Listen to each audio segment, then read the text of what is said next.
Welcome back, dear learners. Let us discuss one more poem from the pen of Kamla Das. The title of this very particular poem is An Introduction.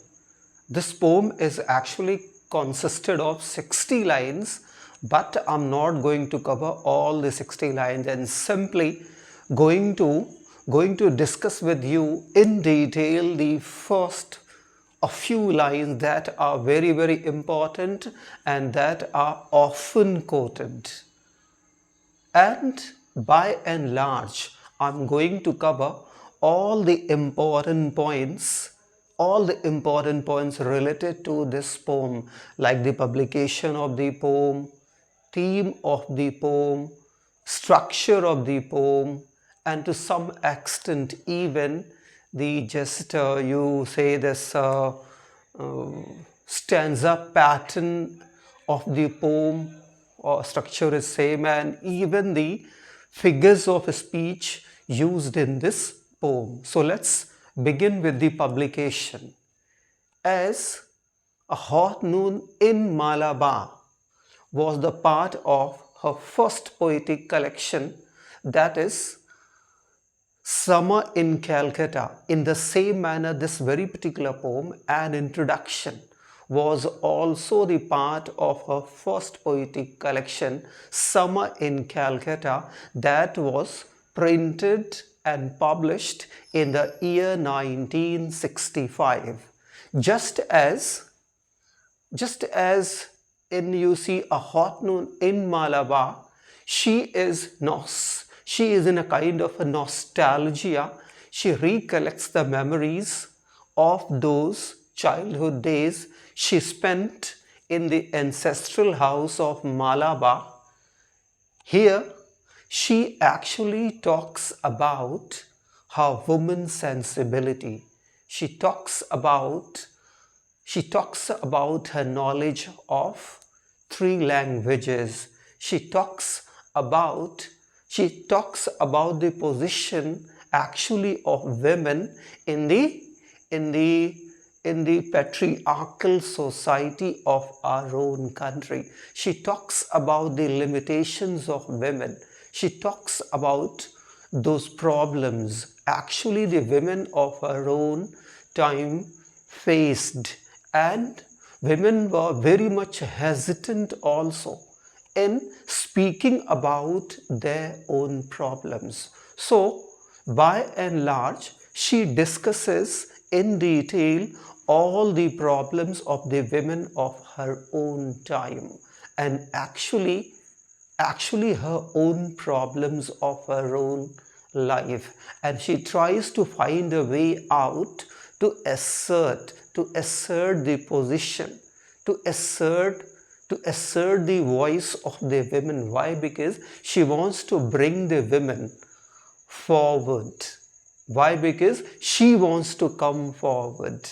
Why? Because she wants to break herself free from the shackles and the fetters or the irons of the patriarchal society of our own country, and to bring a modern Indian woman, that woman who does not want to live any longer under the dominance of the males. So now let's look at the opening lines of the poem. Before I give you a kind of a brief explanation of the opening lines, I'll discuss with you certain important things related to this very particular poem. So now let's look at, see, An Introduction. As I told you that this poem was the part of her first poetic collection, A Summer in Calcutta, that was published in 1965. Das, in this poem, Das means Kamla Das explores feminism, equal rights, freedom and marriage. These are the issues actually Kamla Das raises in this particular poem. Like, first, feminism means Here she wants to become the voice of the women of her country. If she is voicing, and raising issues of women and trying to assert her, her own position, her own identification, it means here she is speaking for all the women of her own country. Second thing, equal rights. She wants equal rights. She does not want to be second sex. Fine, being woman, she is second sex. But how and where? She is incompetent in comparison with her male counterpart. If her male counterpart has liberty, freedom, his choices, why not she? She should also have her own choices, her own rights, her own individuality. Her stands for women. Then freedom. Since she was denied freedom in her, you can say, in her childhood days maybe, and particularly after the marriage. Why? Because this poetess was married only at the age of 15 or 16. And if she demanded, if she wanted love, what she got in the name of love? Only sexuality, only a kind of a harassment, only a kind of a torture her body actually experienced. So here she wants to break free herself from that kind of torture of sexuality in the name of the marriage and in the name of love. Next, marriage. She wants, actually in the marriage what happens? Two people are married, but if you look at the marriage, Indian marriage, you'll find that how the males dominate their female counterparts, and generally females never succeed in voicing their issues or problems, and they fail to make their presence felt, and they have to live their remaining, or they have to live or spend their remaining years under the dominance of the patriarchal society of our own country, that is India. So she raises all these issues like feminism, equal rights, freedom and marriage. The poem contains 60 lines that runs into one stanza. So I told you that this poem is consisted of 60 lines, but unlike other poems of the Romantic age or poems of the just Victorian age, or just you can say this Elizabethan age, just poems were divided into stanzas. Here, since she was writing in the 20th century writers were actually rebelling against all the norms, all the rules, or the regulations. Why? Because they believed in the expression of freedom. They thought that certain rules and regulations somehow checked their freedom of expression, and that's why they just set aside certain rules or regulations of meter, of structure, this and that. In the same manner here, she also set aside meter. She does not make use of certain meters in her own, in this very particular poem, and that's why the lines of the poem, the length of the lines of the poem actually varies. Some are long, whereas some are short. Second thing, the 60 lines of the poem actually, are not divided into stanzas, and the entire poem runs into one stanza. No no fixed meter is used, no rhyme scheme is used. In this way, the poem is written in free verse. And who is called the father of free verse? Remember, Walt Whitman, the greatest American poet, is known as the father of what? Father of free verse. So the poem is written in free verse. See, they have written here, no rhyme scheme, free verse. The poem throws light on the life of women in patriarchal society, that I told you, that what was the condition. Actually, here she's discussing the position of women in patriarchal society of our own country soon after the independence of our own country. Next, confession, autobiographical. Here she openly confesses that how in the name of love she was served sexuality in heavy doses. So if she frankly or candidly talks about her own life, talks about her marital affairs, it means the poem is heavily autobiographical.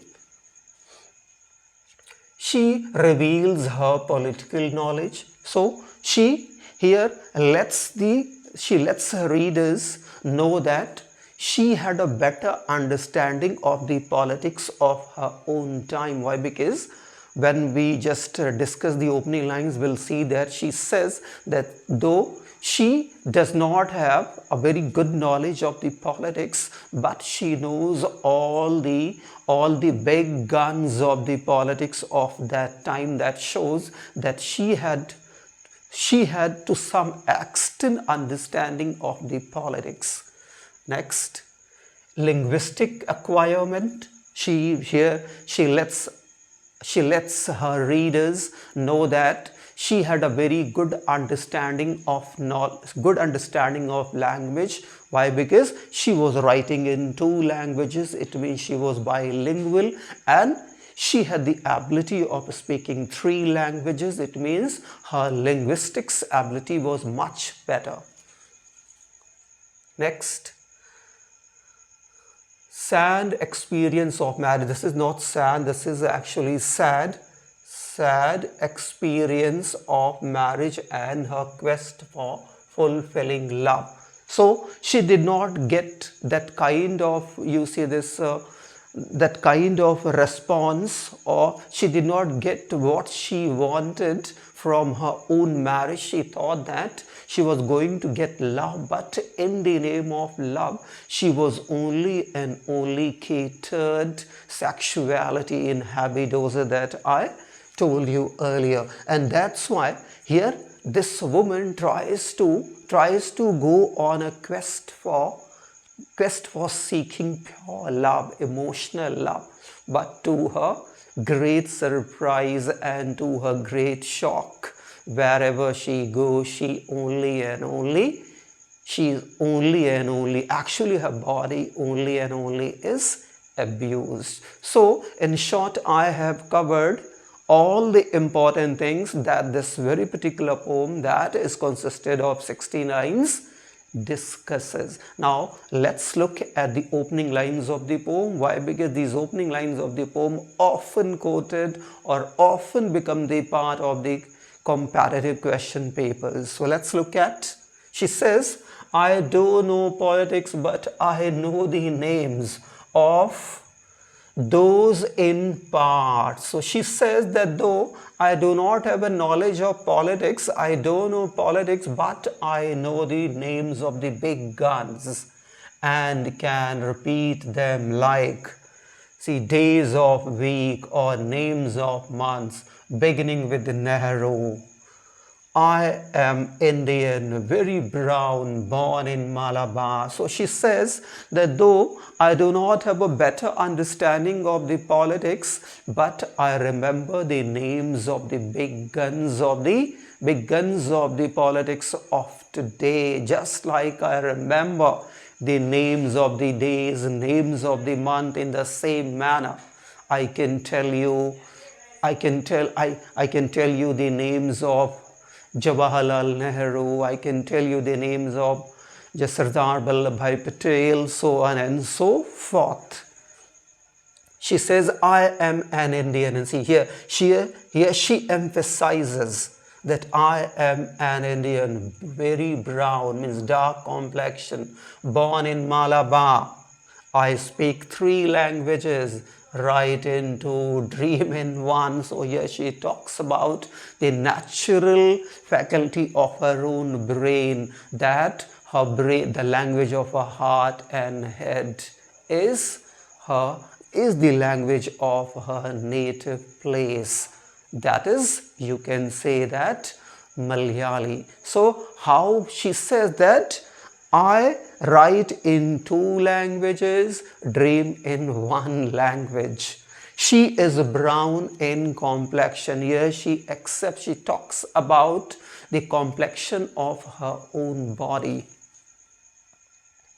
Don't write in English. They said English is not your mother tongue. So see how she was, you can say how her liberty was curtailed time and again. When she was trying to write in English, people around her discouraged her by saying that English is not your mother tongue. Try to write in your mother tongue.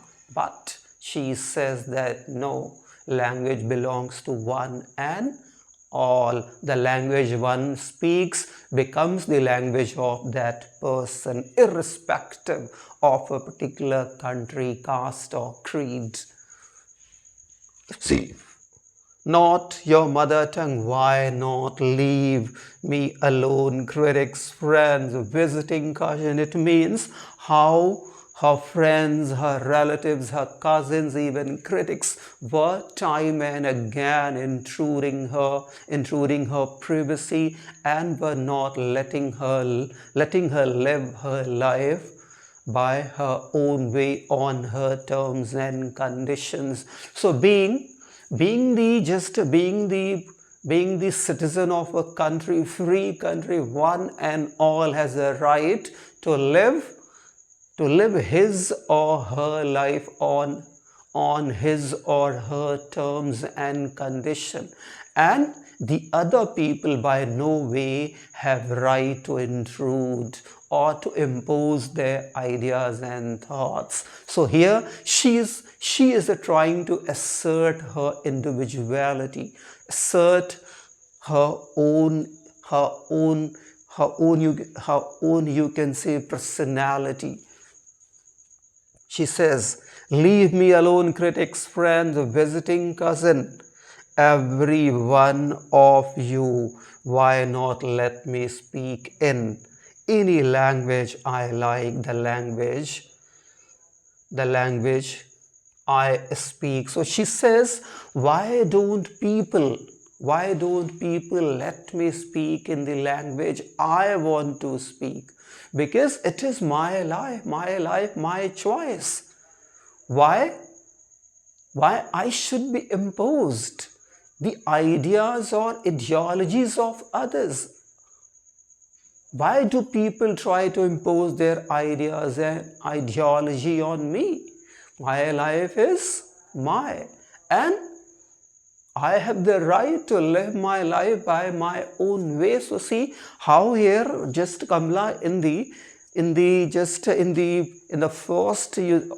first few lines of the poem, trying to express herself or trying to assert her individuality or assert the position of the woman, and trying to break herself free from the shackles and the irons of ions of the patriarchal society of her own country, that is India. So I hope, my dear learners, you may have better understanding of this very particular poem. I told you that I am not going to cover all the 60 lines of the poem. Why? Because the poem is long. Second thing, that the line of the poem itself is easy. So if you go through that, you'll find it easy. Provided that you get some complication, better know me by writing below in the comment box. Thank you for watching.